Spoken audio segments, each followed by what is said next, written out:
A few hours ago, Doha stood amidst houses destroyed by someone, his eyes burning with hatred. He muttered to himself that he was growing tired of all this. Suddenly, a large crowd rushed at him from behind, weapons in hand. Yet Doha had been in such a good mood before this. Calmly turning around, he asked with a grin if they really needed to ruin his entire day.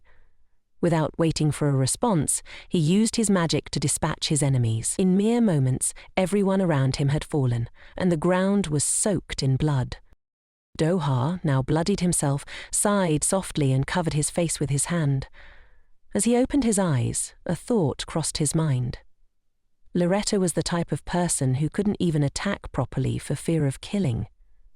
If she were to see him like this now, she would probably hate him. Shaking the thought away, he realized he needed to find new, clean clothes. He couldn't believe he was willing to go through such trouble for a girl. Ever since meeting Loretta, strange things had been happening. Every time he looked at her, Dodo couldn't understand if his behavior was changing because of his strong interest in her. He had always thought he hated the feeling of love, often reflecting on his difficult childhood. It was hard to believe he was so easily succumbing to this emotion now. As he held Loretta's hand, he thought about this again. She looked at him joyfully and asked if she was doing everything right, her smile lighting up her face. The priest tried to convince himself that he only wanted to possess her, but his mind wandered. How would she react if she knew his true nature? What would she think if she learned he wasn't just a simple priest, but the high priest of the Alon Temple and the future pope? Doha wondered if Loretta, who was comparable to royalty in her own right, would care about his status.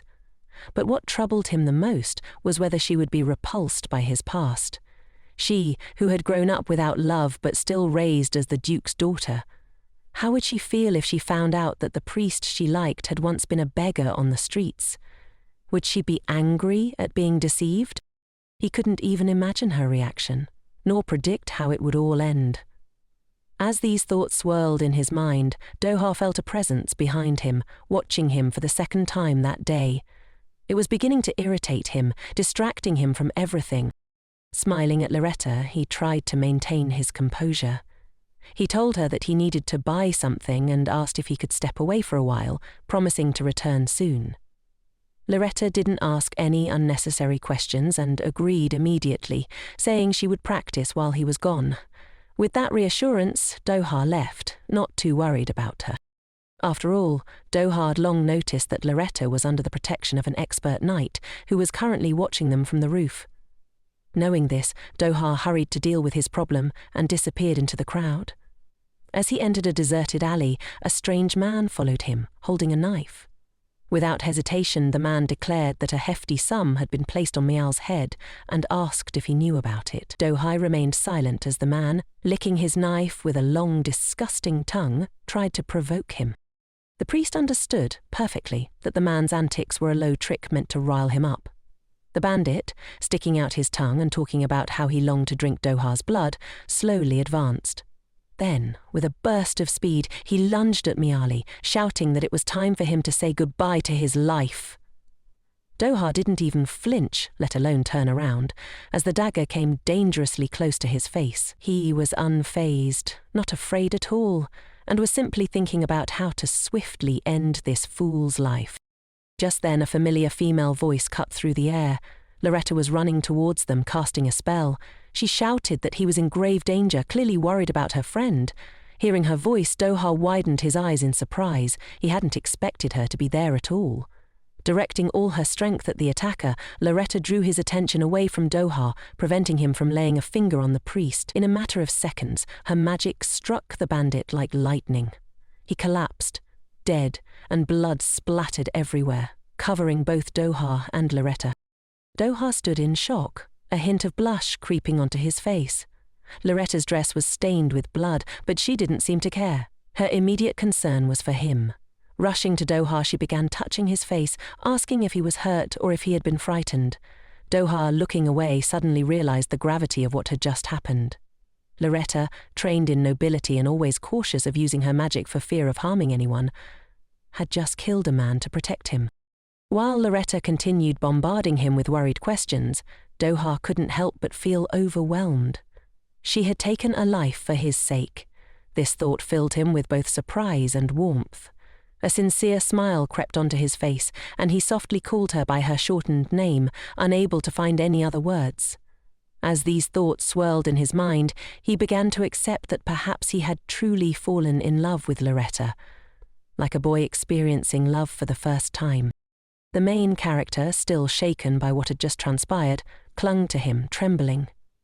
She seemed to be coming to terms with what she had done, yet she continued to try to calm him down. Doha, hugging her back, was lost in his own thoughts. Could it be that he had genuinely fallen in love with her? He tried to dismiss it as nonsense, convincing himself that he had made it all up. But as he pondered, a woman's voice suddenly echoed in his mind, telling him that she loved him deeply. After that, his own thoughts seemed to drive him mad.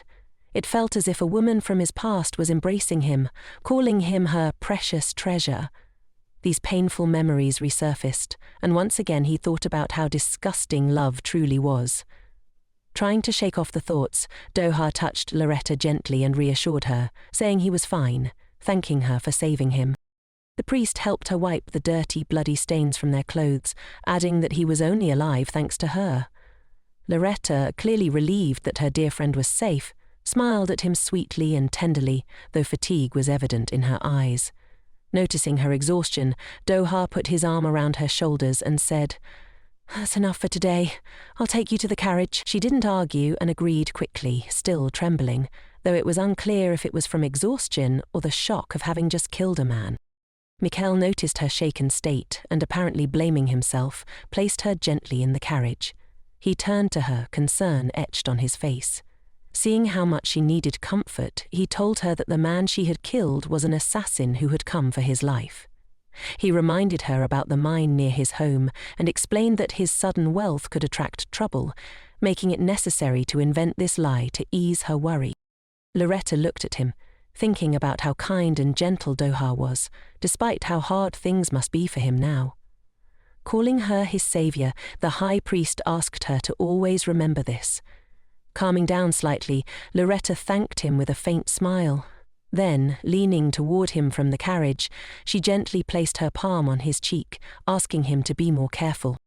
Doha, completely caught off guard, froze as if rooted to the spot, blushing furiously. He looked into her eyes, wanting to take her wrist and express everything weighing on his soul, but halfway there he stopped, abandoning the idea and lowering his hand. Bowing his head, Mikhail told her it was time for her to return. All the while, his mind was consumed by how strangely his heart reacted to any touch from her. After saying goodbye, he wished her a good journey and watched her carriage drive away. As he stood there, he felt the urge to call out, to tell her to run away from him before he lost control and consumed her whole.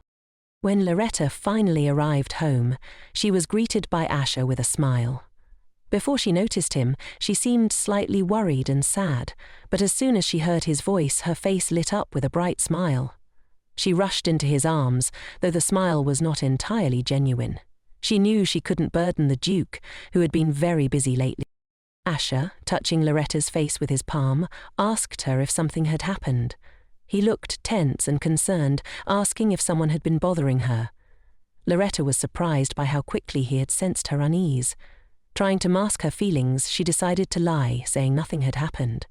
Her facial expressions sometimes betrayed her, but she quickly put her emotional mask back on. Grabbing his hand, she changed the subject, saying, "I'm really hungry. Have you eaten yet, Candle?" Afterward, they headed to the estate. Asher glanced toward the bushes where Gerard was hiding and gave him a look, signaling that something had clearly happened to Loretta. The Duke tensed, thinking that if she didn't want to speak about it herself, it wasn't necessary to push her. It was a white lie, and in a way, he was grateful for it. As they entered the estate, Asher gently kissed the top of Lorette's head, still thinking that he couldn't just sit idly by. Something had to be done. But his thoughts were quickly interrupted by the servants who were eagerly awaiting their arrival, presenting the couple with a beautiful cake they had prepared themselves.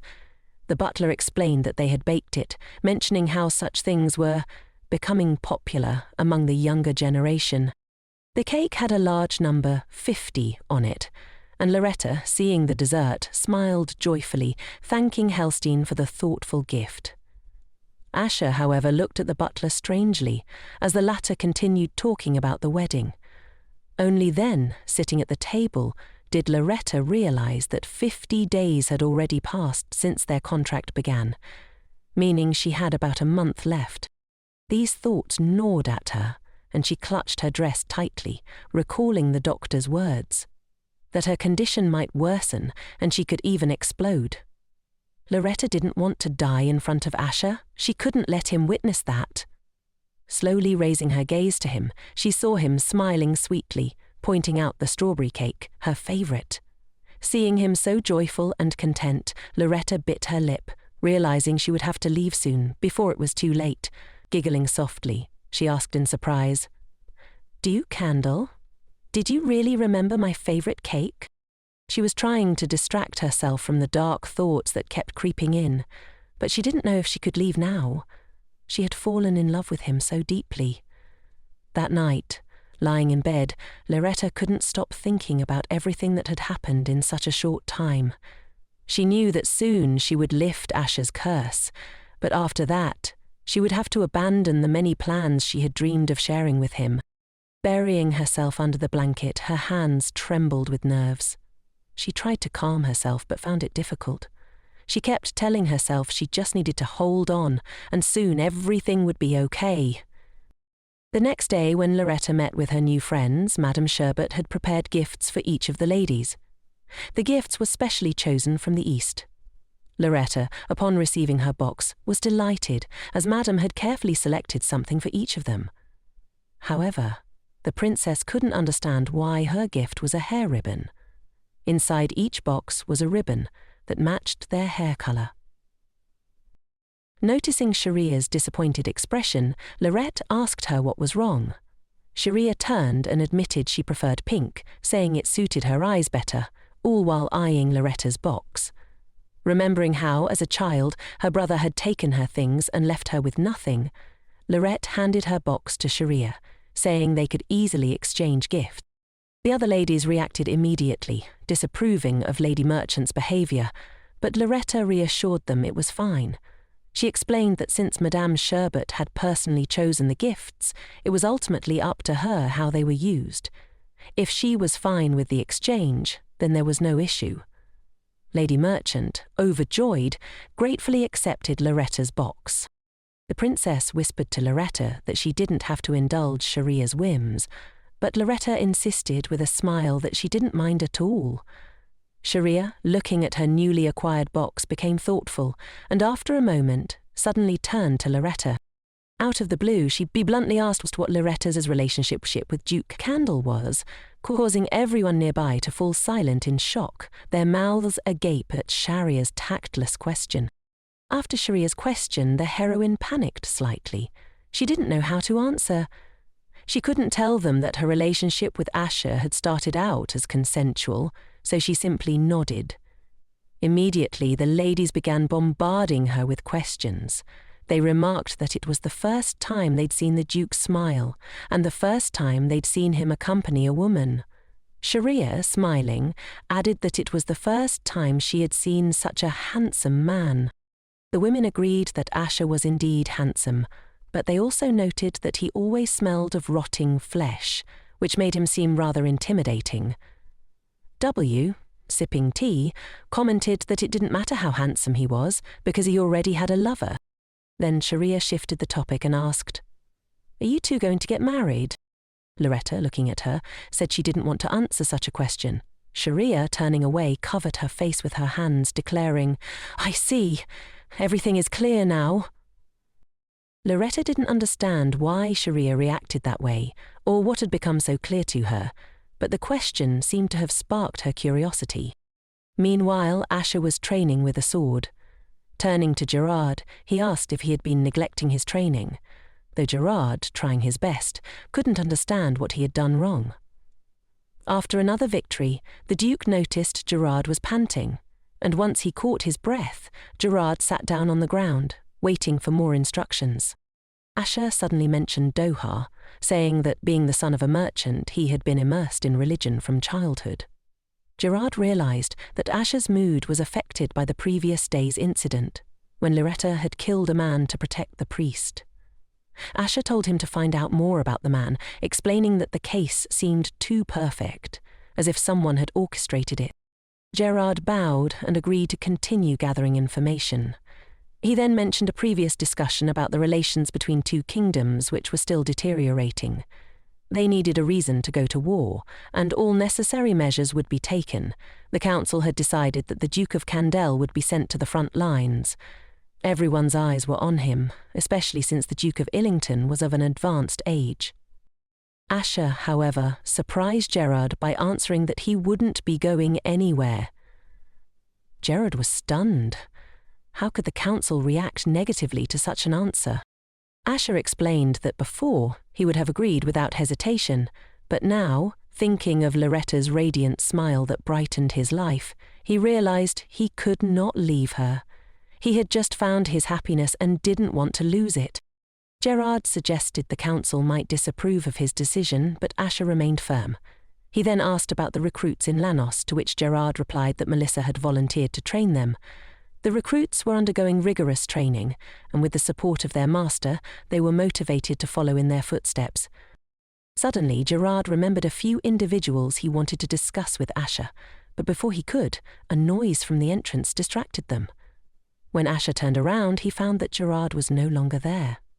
Loretta slowly descended the steps, thinking about how she still hadn't been able to contact Doha. She had tried reaching out to the temple, but no one responded. As she approached the Duke, she smiled sweetly at him and tenderly called his name. Her expression changed when she noticed how out of breath he seemed. Concerned, she asked if his exhaustion was from training or if something else had happened. It was clear from his heavy breathing and the beads of sweat on his forehead that he had pushed himself too hard. Taking his hand, Loretta gently exclaimed that she would help him wash. Then, with a playful look, she asked, "Shall we take a bath together?" Asher's cheeks flushed instantly. He quickly pulled her into his arms, touching her nose with his, and declared, "In that case, we'll go to the bathroom right now." He kissed her tenderly.